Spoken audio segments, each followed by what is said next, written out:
ભરૂચ જિલ્લાની શાળામાં અભ્યાસ કરતા વિદ્યાર્થીઓના automated permanent academic account registry card બનાવવા અંગે વાલીઓને સહયોગ આપવા શિક્ષણ વિભાગ દ્વારા અપીલ કરવામાં આવી છે. કેન્દ્ર સરકારની વન નેશન વન સ્ટુડન્ટ યોજના અંતર્ગત નવી શિક્ષણ નીતિનો અમલ સાથે હાલ દેશમાં સ્કૂલ શિક્ષણથી માંડી ઉચ્ચ શિક્ષણ સુધીના તમામ વિદ્યાર્થીઓએ યુનિક આઈડી બનાવવાની પ્રક્રિયા ચાલી રહી છે. ત્યારે ઉચ્ચ શિક્ષણના વિદ્યાર્થીઓના ગત વર્ષની academic bank of credit ID બન્યા બાદ હવે આ વર્ષથી સ્કૂલના વિદ્યાર્થીઓના અપાર automated permanent academic account registry ID બનાવવાની પ્રક્રિયા શરૂ કરાઈ છે, જે હેઠળ કેન્દ્ર સરકારના શિક્ષણ મંત્રાલયના આદેશથી રાજ્યની કમિશનર ઓફ સ્કૂલ કચેરી દ્વારા ગુજરાત બોર્ડ હેઠળની તમામ માધ્યમિક, ઉચ્ચતર માધ્યમિક સ્કૂલમાં ધોરણ 9 થી 12ના તમામ વિદ્યાર્થીઓના અપાર આઈડી બનાવવા માટે આદેશ કરાયો છે. વિદ્યાર્થીઓને તેઓના પરિણામો, સર્વગ્રાહી મૂલ્યાંકન રિપોર્ટ કાર્ડ તેમજ ઓલિમ્પિયાડ રમતગમત એવોર્ડ, સ્કિલ ટ્રેનિંગ સહિત વિવિધ પ્રકારના રેકોર્ડને ડિજિટલ બનાવાશે. વિદ્યાર્થીઓ ઉચ્ચ શિક્ષણ માટે અને રોજગાર માટે આ ક્રેડિટ સ્કોરનો ઉપયોગ કરી શકે છે.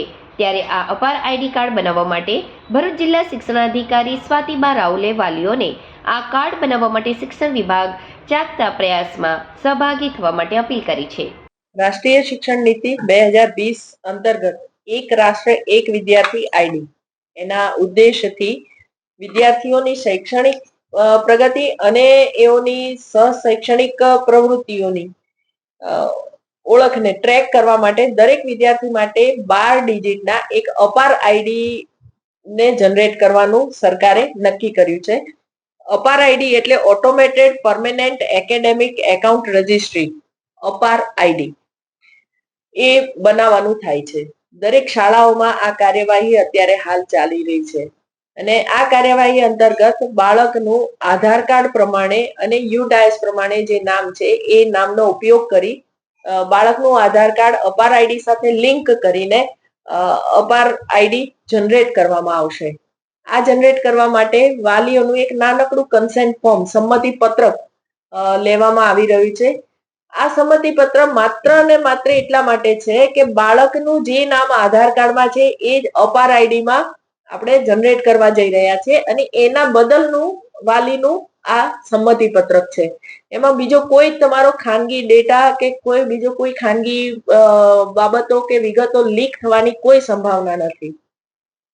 અપાર આઈડી કેમ જરૂરી છે કે આ જે યુનિક આઈડી બનશે બાળકનું, એમાં બાળકના અભ્યાસ, એને પાસ કરેલી પરીક્ષાઓ એટલે કે એની શૈક્ષણિક સિદ્ધિઓ, એની સાથે સાથે એને સહશૈક્ષણિક સ્પોર્ટ્સમાં છે કે બીજી કોઈ ઓલિમ્પિયાડ છે કે એમાં કોઈમાં ભાગ લીધો છે ને એમાં કોઈ સિદ્ધિ મેળવી છે, તો એ તમામ વિગતો ડિજીલોકરના ફોર્મમાં આ અપાર આઈડીમાં સેવ થશે અને આ અપાર આઈડી થી એ ભવિષ્યમાં આગળ જ્યાં પણ અભ્યાસ કરવા જશે, કોઈ ઇન્સ્ટિટ્યૂટમાં કે કોઈ શૈક્ષણિક સંસ્થામાં, તો આ અપાર આઈડી એની આગવી ઓળખ બનશે. એ અપાર આઈડી થી એનો હોલિસ્ટિક એનો શું પ્રોગ્રેસ છે એ જે તે સંસ્થા જાણી શકશે અને એના બેઝ ઉપર એનો એડમિશન આધાર રાખશે.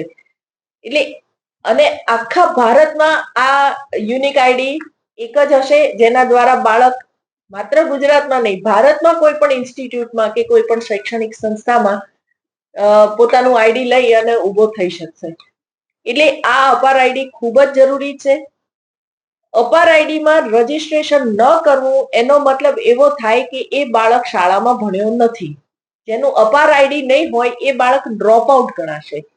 એટલે ભલે પછી એને 12મું ધોરણ પાસ કર્યું હશે, પણ જો અપાર આઈડીમાં એનો નંબર જનરેટ થયેલો નહીં હોય, એનું આઈડી જનરેટ થયેલું નહીં હોય, તો એ બાળક શાળા બહારનું ગણાશે.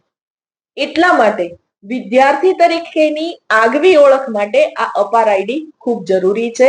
એટલે તમામ વાલી મિત્રોને મારું નમ્ર નિવેદન છે કે આમાં કોઈ ખાનગી ડેટા ચોરાવાની કે કોઈ ખાનગી ડેટા લીક થવાની કોઈ જ સંભાવના નથી. આ આઈડીમાં માત્ર ને માત્ર બાળકનું નામ, એની શાળાનું નામ, એની શાળાનો પ્રોગ્રેસ રિપોર્ટ, એની જેન્ડર અને એની જ્ઞાતિ, બસ આટલું જ અંદર માંગ્યું છે. એમાં કોઈ પર્સનલ ફોન નંબર કે મોબાઈલ નંબર કશી જ વિગતો માંગી નથી. એટલે આ આઈડી જનરેટ કરવામાં આપ સૌ શાળાના આચાર્યોને મદદરૂપ થાઓ એવી મારે નમ્ર નિવેદન છે. Thank you.